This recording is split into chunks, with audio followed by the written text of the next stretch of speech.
on the dot. Let's get this party started. Welcome to the Housing Council's Community Starts at Home virtual panel. This is just part one of today's celebration. We welcome all of you. Thank you for joining us on your lunch hour, perhaps, or just on a break, making time for us. We really appreciate it. We have a wonderful discussion that we wanted to share with our community today as part of our 51st celebration of service to the community. The Housing Council, I think your colleagues can bring to the table as we discuss how to make those improvements. I mean, we're the boots on the ground every day in providing the actual service of housing to the residents in the city. And so we really know kind of like, I can't think of a better term, but how the sausage is made. And we have, especially since the pandemic, and especially since the game-changing legislation of the Housing Stability and Tenant Protection Act of 2019 affected those specifically that provide housing to lower-income individuals in our community. So I thought it was very important for us to be at the table to communicate those, and also have those recommendations that that we've had that we haven't really had a chance to communicate to policymakers in our community. So so that was definitely great. I mean, a lot of the the issues that we face is that I think that we need a carrot and a stick approach to improving housing quality in the city. A lot of people want to gravitate towards, well, hey, there's all these bad actors, we need to beat them out of our community. But there's certain reasons why, for instance, there's challenges, right? It's we have challenges that are very similar to the childcare industry, as noted in a lot of reports that were commissioned by the City of Rochester. The cost of providing income housing for low-income individuals in our community exceeds what we get, the rents that we get for actual quality housing.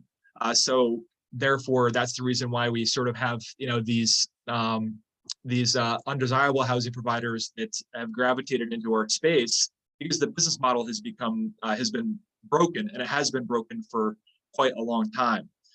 So I definitely lean more towards what can we do to provide mechanisms to increase the amount of investment in providing affordable housing for low-income and rent-burdened individuals in our community. That's great. Let's dive into that a little bit deeper. So in terms of policy, do you have suggestions for way that so one of the pieces that was outlined in the Housing Quality Task Force report included policy should reward responsible landlords and tenants. And I think you were speaking directly to that. Do you have an example of something you'd like to see in terms of policy to encourage more reward? I think to put it short, we need policy and also programs that will de-risk providing housing to lower income individuals. So I'm supportive of any policies that will do that, because what happens is with us and our colleagues that provide housing to lower income people, is that we face default on a regular basis. Tenants that may not be rent burdened from day one, or may be rent burdened from day one, and our ability to collect rent is the lifeblood that allows us to operate our business, put money aside for capital improvements and properties to keep them maintained. And if that's interrupted, then it breaks our business down, and we cannot provide the services. So what we've seen over the past few years, specifically since 2019, is we've seen a flight to safety. And I've been seeing in real time over the past few years further disinvestment in housing that to the people that need affordable housing the most. And organizations like Pastone, Home Leasing, Cornerstone Development are incredibly important in the creating and providing affordable housing. However, the other very, very important partner is the people that provide the naturally occurring affordable housing. And so we need protections in place for them, and also we need policies that will subsidize them with a streamlined approach to do what we need to see in the community to help activate our vacant housing that we have, because we have a lot of vacant housing in the city of Rochester, and then also to help also rehab and bring bring into service the type of housing that we want to see, that so our community everybody can live in dignity. Great points. No, and that is our goal. We do want to see everyone live in dignity regardless of their income source. And we know that there's, a financial piece to that. Can you talk a little bit more as a housing provider, what those challenges are? And I'm guessing they're related to finance and meeting not only code enforcement requirement, but just improving the units overall. So we're even surpassing the code requirements. Code was such a huge piece of what the task force focused on as a roadmap to getting to where we want to be as a community. So what are those challenges housing providers have in reaching code enforcement requirements and overall improvement? I'm going to go back to a lack of financial support. I'm going to go back to just the risk of default is on the lower income housing that I do own.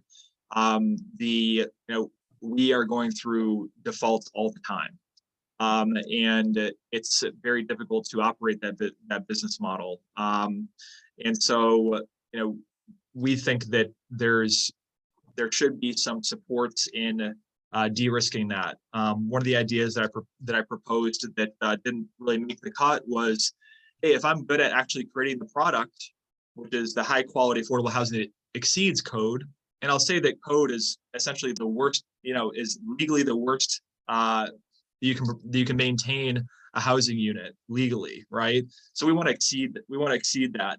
One of the ideas that I proposed was, hey, can we just create the unit and then master lease this to, let's say, the Rochester Housing Authority for a long period of time, let's say 10 to 15 years, and then they can source the tenancies for that, and then they take on the risk of default and also damage that may be caused by tenants. Because that's the other thing too, is that I undergo, we rehab a unit, we rent to a tenant, they default. It takes what we're going to say in this case 2.5 years to evict them, and then when we get the unit back, there's $15,000 to $20,000 worth of damage that's done to it on a $700 a month 2-bedroom apartment. So a lot of housing providers have been like, you know what, I'm just going to keep this vacant. I don't have the money to rehab it, and why am I going to go through that again? So I think we need to be focused around that, because I think that the small responsible mom and pops that are in our area could be some of our greatest partners and have been in the past. So we need to kind of bring them back into the fold, because what I've seen a lot of my colleagues do is they've been selling their properties and going into higher income housing, self-storage, Airbnbs, as you've probably seen, is like sort of the new hotness in real estate investment development. And where does that money go? It's going out of that product that we need to see. No, great points. A lot of our more recent projects here at the Housing Council are focusing on just those issues, wanting to keep investment local, wanting to maintain affordable units. And we have heard feedback from the community on, it's not only the expense of maintaining the units, but, the amount of time that needs to be invested as well. So, my last question to you is that if somebody is very inspired by what they hear today and think that they could become a housing provider and tackle some of these issues, what would your advice be to somebody who's coming into this business wanting to kind of further the mission of improving quality units, meeting renters where they are and being part of the solution? What do they need to keep in mind before they get started? I mean, I think I'm a realtor as well. And so I talk to prospective clients all the time that, hey, I want to buy an investment property. Okay, how do I get started? The first question I ask them is, do you own a home currently? And if the answer is no, I encourage them, well, have you ever, you're living in an apartment right now, how would you like to live in another apartment, actually own it, and then get rental income from another unit? So I'm a big proponent of owner occupied multifamily. It's how I got started. It's like landlord training wheels. And it gets you in on the ground floor, that boots in the ground, and understanding how the business actually works. And also I think that it gives you more connection to the community. We have a lot of housing that is in our lower income areas that are owned by out of town, out of state, even out of country property owners that are not even connected to our community. When we have a landlord that is an owner occupant, they're connected, they're an advocate. They attend neighborhood association meetings. They communicate concerns to the city council members on policies and issues that face their community. And I think that is the vested interest and skin in the game that I think is a really good way to get started, and also possibly live rent free and begin to build wealth by saving on your housing expense, and then also owning an asset that can be built on, and also create generational wealth. And generational wealth is so important because we don't have it, our children start at zero. And that's what a big problem in our community is the wealth disparities that we see.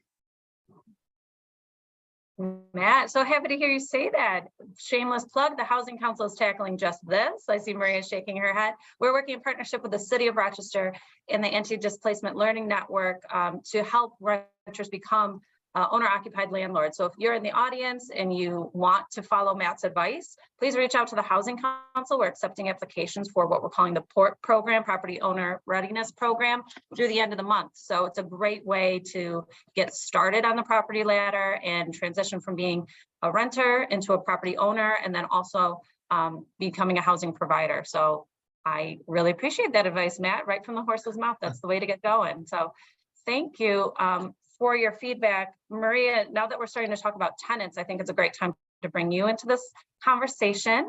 If you don't mind introducing yourself. Maria is one of the newest members of our team here at the Housing Council, but she has a long history of serving tenants throughout our community in a number of ways. So Maria, can you tell our audience a little bit about yourself, what and where you were working before you joined us so recently, and what you're working on now? Good afternoon, everyone. Thank you, Mary, for having me today in this very important discussion. So like you mentioned, my name is Maria Sharp, and I have been a human services professional for many years here in our community, but most recently for the last 10 years or so, I have been working with our most vulnerable populations and placing them in affordable, dignified housing, like Matt said. The majority of the work that we did was working with folks that have been evicted, that have entered the shelter system, and moving them into permanent housing. I can tell you that, obviously the housing stock, the quality of housing has been an issue, but on the other end, it has been very challenging accommodating our large families in our community, just not sufficient units for them. Obviously, affordability, income, the levels for social services have not increased in over 15 plus years, and it just has not kept up with the cost of living. And just being able to, avoid that revolving door for folks, right? Because we've worked with folks that have experienced evictions several times. So obviously, if we place them in housing, what are the odds that it's not going to happen again? So what we did in the work that we did was provide very much a lot of support to the families, to be able to identify those barriers and to walk through those steps and, obviously support them in their journey of maintaining housing. One of the things that HUD has identified is that support services work. It's best practices. So when you have an individual that leaves homelessness and goes into permanent housing, being able to support them, right? So doing, how homes inspections, checking in on them. Has your rent been paid on time this month? If there is a barrier, how can we try to remedy this? Let's communicate with the housing provider to come up with a plan. So all those support services that have made many of the programs here in the community successful.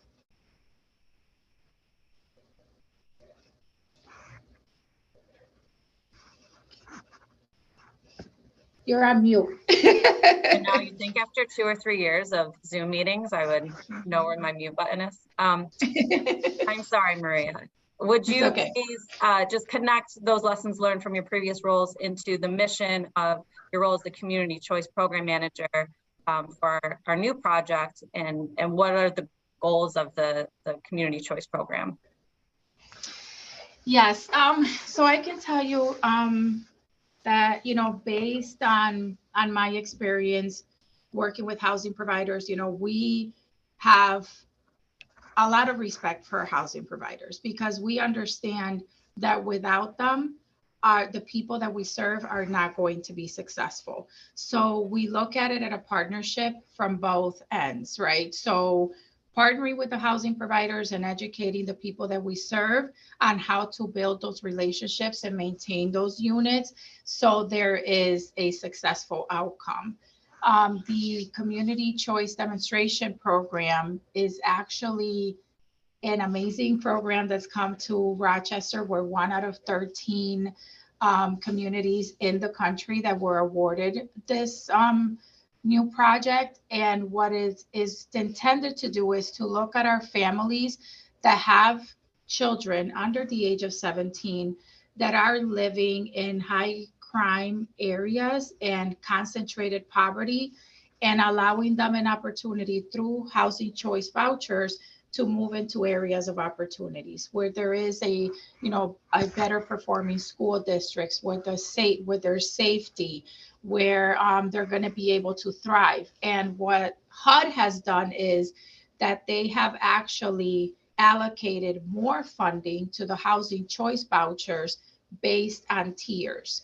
So the greater Rochester community, including some of the underlying counties, have been broken up into 4 tiers. So tiers 1 through 4, 4 being the highest, for example, which will allow a person an opportunity to rent 1 through 6 bedroom housing and allow on a higher level depending on which tier they want to move into.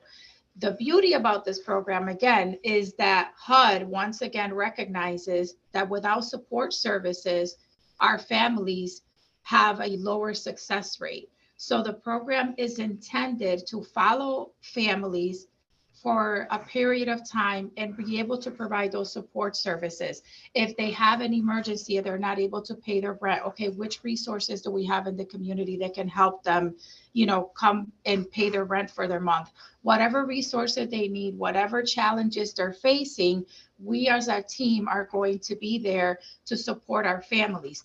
With that also comes the education piece, right? So maintaining your unit, making sure that your rent is being paid on time, collaborating with your housing provider. Those are all going to be keys to make this program successful. And the work that I've done, I can tell you that the way that New York State has tried to pour funds into affordable, dignified housing is, and I don't know if you're familiar with them, Matt, but like, for example, the eShy program is huge. It does reimbursements at market rate levels for affordable housing units. We have the night shift programs with New York State that provide support services. And we do have, developers like Edgemere and Ibero and IADC that are partnering with entities that are non-for-profit to be able to continue to provide those support services for our families, because a lot of the families that we worked with is just, learned behaviors or things that they just really don't know, but if you just throw them in a unit, the same behaviors are going to come up, right? We have a responsibility as a community to be able to support them and actually walk them through these processes, and then hopefully we can change the course of that one family and in their future. So it sounds like what you're saying is there are lots of supports that our community has available to tenants in need, somebody experiencing a financial hardship, ongoing challenges, long-term challenges. But sometimes those supports are hard to put into action. Do you think part of that is communication with the housing provider? Some of the recommendations out of the Housing Quality Task Force were really based on improving communication and education. And it sounds like that needs to happen on both sides of that coin, both the housing provider and the tenant might need some more communication and education on these services. How would you recommend, or how have you found success in communicating with housing providers about these supports once you have a tenant, who's able to utilize them? In the work that we did, we had a lot of success working with, our mom and pops housing providers, right? And actually educating them on the services that are out there. I mean, I was actually really surprised with the whole changes in laws in 2019, how many housing providers were just not even aware, so we have to make our due diligence to, whether it's mailing out information, whether it's some emails, things of that nature, to be able to disseminate that information to the community. Because there are those resources, and then also with the people that we serve, Department of Social Services could be a hub for people to receive information, the City of Rochester. But I did want to touch quickly, Mary, on some of the recommendations that I read. So what I can tell you is that we encountered, and I'm glad that you said it, Matt, because in order to get a C of O, right, it's either 3 to 6 years for C of O renewals, depending on the private type of property. A lot of things happen in those 6 years, okay? And what's happened is that the C of O, in order for you to get that, it is such a subpar way of measuring quality housing that when I saw this in the recommendations, I was really excited, because just getting a C of O does not provide dignified housing to the people that we serve. That's number one. What we also encountered was that when there were when there were violations, the net office is overwhelmed, they're short-staffed, and there wasn't really a clear path to be able to remedy the situation for our tenants. There was retaliation that happened from housing providers. The housing provider could say to the net office, hey, yeah, well, I'm going to fix that. I'm going to fix it next month. And then the next time, the next month comes, it hasn't been fixed yet. So I think clear expectations and a clear path that could lead to possible fines, that could lead to possible, legal matters with the city. In my opinion, I believe that it's warranted, but on the other hand, is incentivizing our housing providers that are trying to provide dignified housing. When you do have those damages that are very expensive, what programs can the city have in place to be able to support them so they're not in the red? So some of these recommendations I'm in agreement with, because we lived it every time we were trying to support the people in our community. And they felt like, well, this is what I have to settle with because I need a roof over my head. Well, Mike, glad you're here, because I heard Maria say a lot of things that I can't really dive into too deeply. And as one of the municipal attorneys for the City of Rochester, we wanted to invite you in to talk more about the technical pieces that were part of the recommendations. A lot of that is around code enforcement, which I heard both Matt and Maria mention the importance, but also kind of it's not enough. Code enforcement isn't the only piece we need, but it is kind of the baseline that we're working from. And one of the main recommendations was to strengthen the city's code enforcement.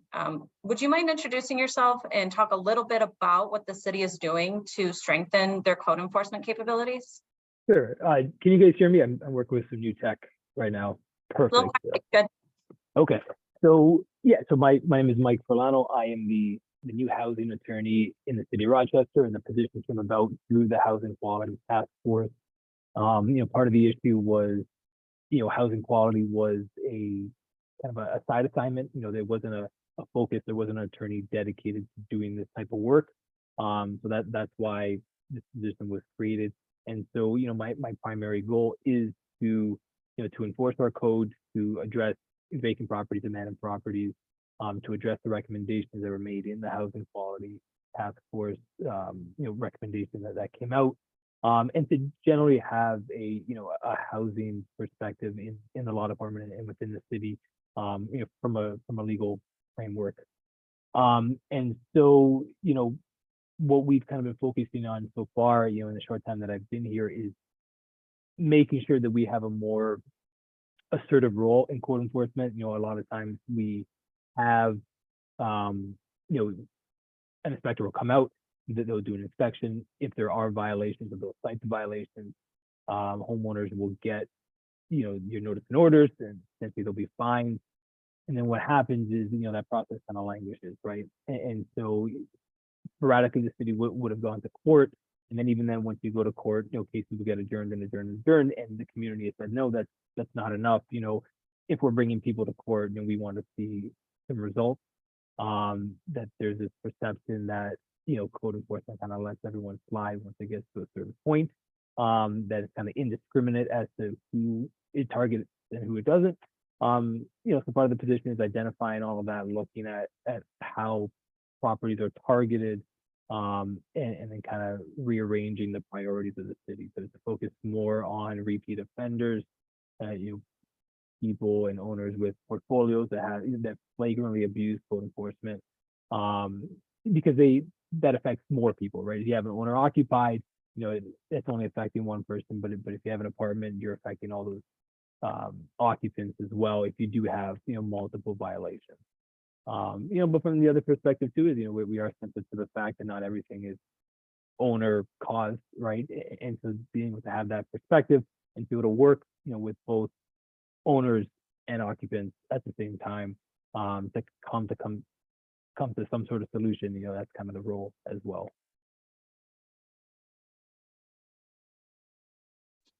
Thank you. No, that's great to hear. I know Maria put in the chat, and we all echo, your presence and your work is much appreciated, and it's very exciting. I think you can make a big difference for many in our community. Going back to that report, a lot of the recommendations are driven by greater collaboration within the City of Rochester departments. Can you tell us as an insider how that process is going, and where and why is it important that the city departments are communicating in order to improve housing quality? Sure. So, and that's one of the things that we started, right at the outset, is being able to talk to everybody that's involved, all part of the spectrum of the process, right? So we're talking to code enforcement officers, we're talking to people in neighborhood and business development, we're talking to people in finance and then law, to make sure that we're all on the same page, right? The city is, it's a big unit, right? And a lot of people aren't talking to each other just because it's just not feasible to do so, right? And so, some of our backbone equipment is a little bit older as well, so it's not as up to date. And so we need this communication, so that I need to be talking to somebody in code enforcement, both at the inspector level and at the management level. We need to be talking to the people that go out there, the people that cite the violations, talking to people in demolitions, talking to people in finance, at the mayor's office, at the NSC offices, who's making the complaints, what are the complaints, from both sides, what sort of trends that we're seeing, so that we're able to identify these things and target our solutions and how we address certain issues. And so we have both bi-weekly meetings where somebody from every different department comes and we kind of talk about certain things, Also, just for fostering a more open environment where if somebody has an issue with housing, now you know exactly who to send it to, and then we can provide our legal perspective as well, which kind of makes things a little bit easier. Great. So well on your way. The city's making a lot of progress with their own recommendations. That's great to hear. There's a few pieces of the report that were a little bit technical, maybe beyond certainly myself or maybe others who are reading it. Part of that was suggesting a rent abatement legislation modeled on the Spiegel Act. Could you tell us what the Spiegel Act is and why would it be important to have similar legislation here in our community? How would that benefit us? Sure. So the Spiegel Act allows a government agency like Section 8 or DHS withhold rent if a property has health and safety violations. And so how that works in practice is, City of Rochester will inform Section 8 or DHS that there are health and safety violations. Then that agency would send a letter out to the homeowner saying, hey, you have 3 months to fix these, or you have 30 days to fix these issues, and we're going to start withholding your rent. And that's the carrot and stick approach, right? Where we're going to withhold your rent, but if you make the repairs, you'll get all the rent back. And so it's kind of conditioning future steady payment of rent on the repair of these health and safety violations. And so the sense is, well, if that's good enough for DHS and for Section 8, maybe it's good enough for everybody. It would focus on health and safety violations, the ones that most affect the occupants. And the sense is that it would motivate homeowners to remedy their properties if they're faced with the potential for not receiving rent if they don't remedy their property. Great. So thank you for that. I was hoping to get some kind of like just natural conversation between the three of you, your expertise, getting you all on one call.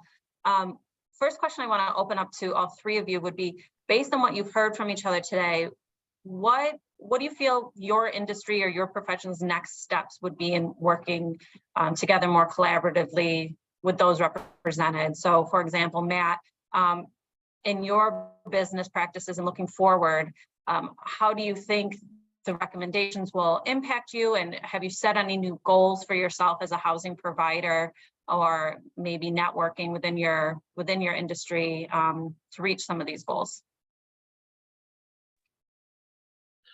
Yes, absolutely. I think that, and we all agreed to this as the members of the Housing Quality Task Force, is that this is just the tip of the iceberg. This is going to require a phased approach to create long-term abundant options of affordable, dignified housing for everybody in the city of Rochester, regardless of income. So I don't think that this went far enough, especially, we need to start talking about, all right, we talked a lot about code enforcement. We talked a lot about punishing bad actors. We need to have policies and start talking about how we get good actors back in to our community and how to attract and cultivate good actors to do this, because we have dark times ahead of us if we don't do something different. I've been seeing things that are happening on a systemic level that are not encouraging, and I think that regardless of all these protections that have been put in place, I think that there's not enough conversation about how do we create it, how do we guarantee that responsible housing providers will get paid, for instance. If I do my job, I'm going to get paid. Right? Everybody has that expectation. So if we can de-risk that for responsible housing providers, say if I renovate a multifamily house or a single family house to Pathstone specifications, X, Y, and Z, that hey, we'll take the house they're building off your hands and we'll sublease it to tenants that are in our ecosystem or partners within our service organizations. That idea that we had discussed didn't make the cut, but I think that I talked about it to other housing providers, and they said that that would be a game changer. You mean all I have to do is just create the product, and then I can just get a fixed income for the next 10 years for this housing units to be provided for as an affordable component. I think those are the types of ideas we need to start talking about, because yes, our housing situation is bad. We have a lot of bad actors, but if we just have this so that we don't have any bad actors anymore, we're going to have a lot of vacant, boarded up houses. The tax foreclosure auction is coming up. These are the most vulnerable parts of our housing stock in our city. And that's one of the things we talked about as well in the Housing Quality Task Force. It made some key changes to kind of keep these properties out of the constant revolving door of essentially financial predators buying these houses and then basically slapping some paint on them and renting them out to a vulnerable family and not paying taxes right after they bought it. And then guess what? They can hold onto the property, collect the rent, and substandard housing for 3 years before it goes back up for tax foreclosure again. So I think that we definitely need to talk more about the investment side of things and how to attract investment capital. Not just for the, through the ecosystem of affordable housing from the low-income housing tax credit program, which is getting more challenging for affordable housing providers and developers because, costs have gone up so much. Their economies of scale is they have to do a deal that's 60 units or more to pencil out and keep their own lights on at their office, even for a nonprofit. So I think those are the things we need to be focused on next in the next phase of this. Maria or Mike, do you have any reactions to Matt's suggestion of, incentivizing or growing private and public partnerships, having more cooperation in the community, or examples of where that's been successful? I mean, part of, I think Matt's right in that, yeah, this is definitely the first phase. Part of something that we can do right now is to try to rid, the city of the bad actors. And if we make it, not worth their time to have substandard housing, if there are stiffer penalties, and if there's going to be repercussions, then eventually that business model, ideally, leaves Rochester, leaving the space for the good actors. So that's definitely a part of it. But the city is open to other things down the line as well. We just want to focus on what's right in front of us right now, so that we can address it in the moment. Great. I'm going to speak from both sides, and like Matt, like you said, obviously the incentivizing the good apples, it has to be there, and I agree with that. But for me, it just starts with the basics of revamping our housing quality standards inspections. I find it very interesting in our field that you have a city inspection and an RHA inspections. We all can agree that the HUD housing quality inspections have a higher standard when they go into a property. There are properties that have a C of O and RHA will not pass it, and the tenant cannot move there. Can we come together at that level as a community to say, okay, what is going to be our standard of housing that we are going to provide across the board for our folks? It seems like we are recreating the wheel. There's one inspection, another inspection, and sometimes it's so confusing for the people that we serve. And then obviously partnering with those housing providers that are committed to doing the work, that understand the needs of our community and that are actually invested in our community and providing incentives. And forgive me because you're the attorney, Mike, but whether it's, more tax incentives, there's grant funding that goes into a not so difficult application process where they can access funds to be able to mitigate some of the damages that are caused. I think also at our state level, there is so much money through HHAP and ESHI that I said that is being funneled for our folks that are experiencing homelessness. Could we have that talk with our state to say, hey, but our people that are housed, that are living in marginalized housing also need those supports. I saw my colleague here, Tree, she's attending the webinar, and we worked, with our homeless population, but can we do that at a more macro level to funnel funding into the people that are in these units so they can move into better quality units? And then obviously, the communication and coming together, The YWCA is doing some things, the Housing Council is doing some things. Can we all come together collectively to come up with some solutions and, be able to address some of these issues? Good points. Yeah, shout out to our friend Tree over at Providence Housing. I see a lot of you of our attendees, lots of friends of the Housing Council. Please drop your questions in the chat. I'm starting to read through those. We'd love to get the feedback of the audience. One question that came up is in terms of eviction. So a lot of times here at the Housing Council, we operate a housing hotline. We have both tenants and landlords. That's the #1 topic they want to discuss is eviction.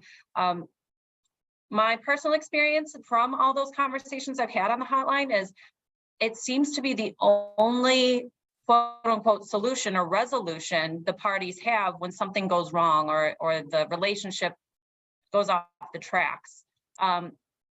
Any recommendations for what either a tenant or a landlord should do if they feel like their relationship is headed in a bad direction, how to save it? Any real life solutions? People are asking questions about how to prevent evictions more regularly.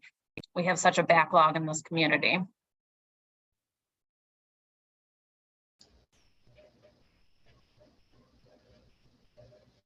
I mean, I can, chime in. Maria, yep. Obviously the work that we do with our most vulnerable populations in our community is actually being proactive instead of reactive, right? So hopefully working with our families and pouring resources into our community where we are working with our families before this leads to eviction, right? So identifying the barriers, the rent is not being paid on time.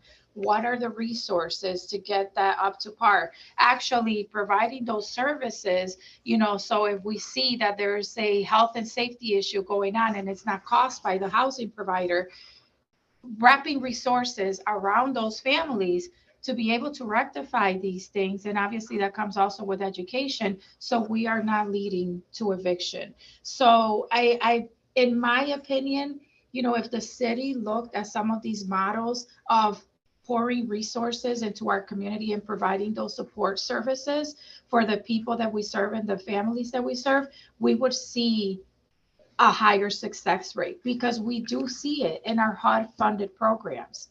I mean, there are going to be lease violations. There are going to be people that are not successful. We get it.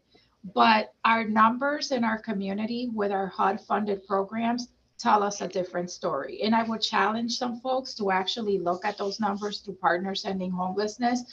It is amazing the work that we're doing on the ground with getting folks that have been evicted double-digit times and actually being able to place them in housing and have them become successful because those support services are there. So Mike, as the city rep here, I'm challenging the city to look at some of these models, to look at what's working in our state and how can we incorporate them that in a cost-effective manner, obviously. Well, Mike, you got called out, but I would just ask you if you know of anything that's working really well to prevent evictions or things that I know the city has done a lot over the course of the last year, both COVID, post-COVID, to prevent evictions. Any updates on eviction prevention measures? So nothing directly toward eviction prevention. The city we're on that side of things. We're going to focus a little more on legal eviction prevention. Where owners are locking out tenants illegally without a court order, and then we have kind of tangential projects in the emergency hazard abatement process, where if a tenant needs emergency repairs and the owner is not doing anything, that the city will come in and make those repairs, and then bill that to the owner. Usually those are going to be heat, hot water related, roofing issues, things that need to be addressed immediately. So those kind of tangential things that usually start the process where, okay, tenants are trying to get fed up and they start withholding rent. If we can address some of those issues at the outset, then maybe that doesn't spiral out and create more evictions in the future. And then the other thing I think is just going back to being more assertive and aggressive in court, if the tenant community sees that the city is asserting their rights more and they're being more assertive about that, and there's less hostility in general, and maybe that fosters a more, kind of community approach where you work through things, with your landlord to get things done, and vice versa. If somebody is short on rent, to not be immediately skeptical that this is going to go the way of an eviction.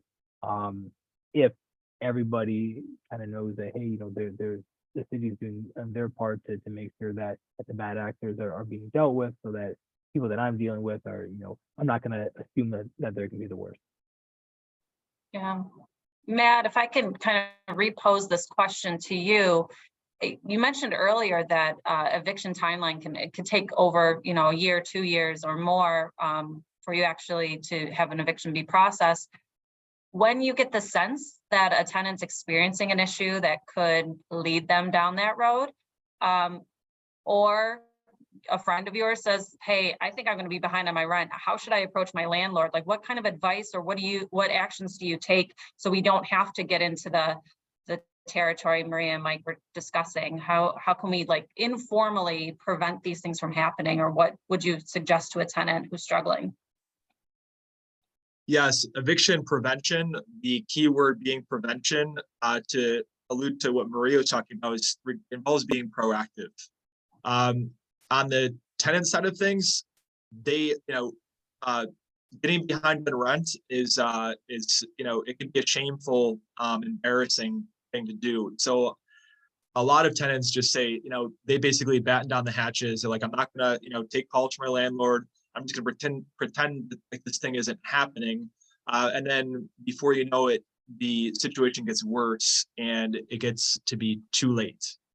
I think that we really need to have is, a one-stop shop, so to speak, for housing providers and their residents, that, hey, if there's somebody that's behind on rent, that there's this one organization, one organization that has ownership over the eviction prevention process. A lot of responsible mom and pop housing providers, this isn't their only business. They have full-time jobs, they have kids, they don't have time to pick up the phone and say, all right, oh, Pastone, do you have any help for tenants behind on rent? Oh, we ran out of that money. After they made the housing provider fill out a bunch of paperwork just to determine that they're out of money, right? You might want to call Providence Housing. You might want to call, so on and so forth. So a lot of people, housing providers and tenants, get this runaround over and over again. And then it's like, you know what? I'm not dealing with this. Housing provider says, I'm just gonna file for eviction. Tenant's gonna say, listen, I can't get any help. I'm just not gonna pay rent, and then I'm just gonna weather this thing out until I get a warrant of eviction, and then I'll try to find someplace else to live. So I think that there needs to be, and that's one of the recommendations from the Housing Quality Task Force was, a central, sort of a central 311 for all issues affecting housing. Is going to be crucially important in eviction prevention. And I don't know if that answers your question. It's helpful. It's helpful. No, we are getting to the end of our hour. I think that was a lot of great insight from a lot of perspectives, and I appreciate all of you making the time to be with us. I'm going to give one last final opening to our attendees to give us any questions they may have for the panel before we start to wrap up. I do want to share a few updates about the Housing Council that really play into a lot of the topics that were brought up today. When Matt talks about a one-stop shop, we try to offer as much as we can to the community. A few things that we have happening right now. It's hard to transition from one app to another. Here we go. So some things that the Housing Council have been doing and are doing, both in partnership with the city since the Housing Task Force report and recommendations came out, is assisting those small business landlords with repairing vacant units so they can be re-rented out quickly to low to moderate income renters. This ties into our Housing Hero Award.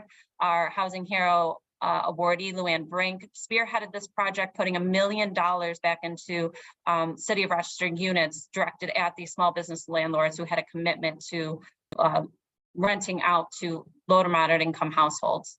The Housing Council is also offering free housing stability counseling to renters to create a tailored plan just for them to prevent that eviction, just what we were talking about, what Maria and Matt were suggesting. You know, come into the Housing Council, let us talk to you about what is preventing you from being able to make rent or fulfill your lease terms, and how can we help you build a plan in partnership with you and your housing provider to stabilize your housing and prevent having to go to eviction court. We're also providing education and technical assistance to local renters who want to become a housing provider. So that piece of advice Matt had suggested earlier, maybe it's time for you to transition from being the renter to being the landlord. And if you're interested in purchasing a property up to a 3-unit property in the City of Rochester, we want to help you do that. The city is working with us to provide some down payment assistance. And we're going to bring in that technical assistance piece, so you know what your responsibilities are as a housing provider. You know, what is fair housing? How do I screen tenants? How do I make sure my lease is enforceable? How do I stay on Mike's good side over at the city? How do I stay, a good actor in this whole puzzle? So please reach out to us, visit our website for more information on those programs. And then we're also building partnerships with our sister organization over at Pastone through the department we call HRES, Housing, Rehab, Energy Services. And we want to streamline those processes for housing providers and property owners, so it's easier for them to access grants to make repairs to their units, building that generational wealth that got brought up on today's conversation, stabilizing their units, making sure their units are accessible to Section 8 voucher holders. So no matter what inspection they need to go through, they're going to pass it. And we want to be able to provide that help, because like everybody mentioned today, we all have to come together. This is going to be a collaborative effort. We have a big lift in our community. We have an aging housing stock. We have an increasing affordability crisis across the board, and we all need to come to the table with our expertise and our skills to ensure that our families have safe, affordable, dignified, I love that word, it came up several times, dignified places to live. And that's what we're celebrating today. So I do want to thank our panelists, Matt, Maria, Mike. Please be our guests tonight at our happy hour. We're going to be over at Three Heads Brewing in celebration of Community Starts at Home. We're going to have all of our team members there, so please come and ask us about what the Housing Council is doing to address these issues. We love talking about this stuff. We're kind of housing nerd junkies, so please come, bring your suggestions, bring your housing questions, but bring your thirst. We have full glasses from our sponsor at Visions Federal Credit Union. They have great product over at Three Heads, and we're going to be honoring Luann Brink, who has done so much to make impact on the issues that we brought up here today to improve housing quality. So we are wrapping up. I think we did this conversation in exactly 59 minutes. So I appreciate all of you for your direct and concise answers. Hopefully we can call on you again if we have more questions. And we wish you all luck in the work that you're doing and appreciate what you do for our neighbors. So thank you, everybody. This was this year's annual Community Started at Home virtual conversation. We'll be doing this again with your participation. And please check out Community Starts at Home through the Housing Council website for more information about tonight's happy hour. We hope to see you there.